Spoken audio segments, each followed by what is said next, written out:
Di bîranîna çaran de ya şehîdbûna Pêşmerge Saîd Heynê, dayika Şehîd Saîd nameyekê raserî kurê xwe dike û tê de dibêje. Kurê minî hêja Saîd, di bîranîna çaran de ya şehîdbûna te, hîn sawêra te di dil de ye. Tu bi wê reweşta xwe ya pîroz û li hengiya te ya bilind û helwestên te yên binirx li bîra min e.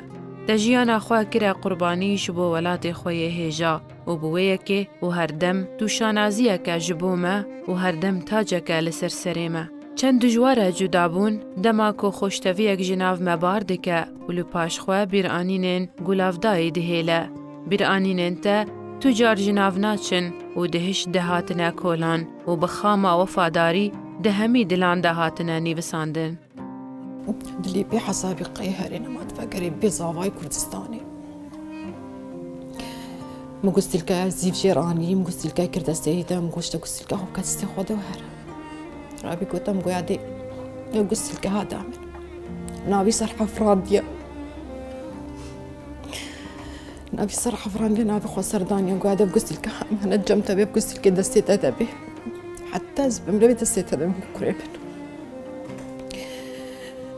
تجاري تجبيرا ما ناچ قريبا Ez ji xwedayê me zin lava dikim, ji xwedayê cih bilind ku te di behişta bilind de bi cih bike û me li ser xêrê carekedî bicivîne û me bigihîne pila te ya bilind pila şehîdbûnê.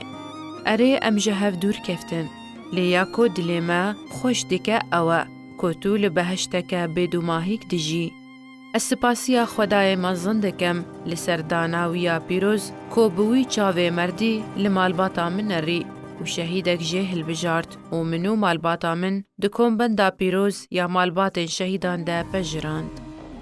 Dayika Şehîd Saîd bi wê nameya xwe ne tenê li hengiya kurê xwe nîşa dide, lê li hengiya dayikên Kurd, dayikên şehîdan diyarî hemû cîhanê dike.